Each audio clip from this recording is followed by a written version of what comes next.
સમાજમાં વર્ગ વિગ્રહ ઊભો કરાવો, જુદા જુદા સમાજને સામસામે લડાવવા અને આ જે ભાગલાવાદી રણનીતિ છે એના આધારે કોંગ્રેસ ચૂંટણીઓ લડી રહી છે.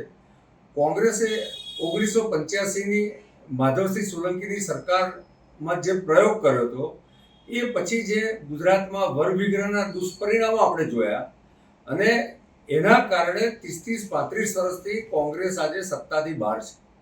છતાં પણ કોંગ્રેસના નેતૃત્વ સુધારવાનું નામ લેતું નથી. આ એ જ નરેન્દ્રભાઈ અને ભારતીય જનતા પાર્ટીની સરકાર છે કે જેણે ઓબીસી સમાજના પંચને વૈધાનિક દરજ્જો આપ્યો અને એને આયોગમાં રૂપાંતરિત કર્યું. શા માટે કોંગ્રેસે આટલા વર્ષ સુધી કર્યું હતું?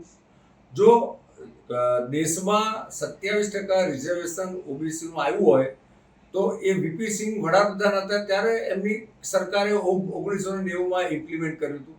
તો કોંગ્રેસે અગાઉના વર્ષોમાં શું કર્યું? વાસ્તવમાં કોંગ્રેસ પાસે કોઈ વાસ્તવિક મુદ્દા નથી.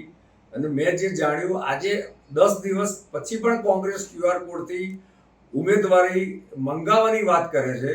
તો એનો અર્થ એ થયો કે કોંગ્રેસ પાસે આજે પણ સક્ષમ ઉમેદવારો નથી.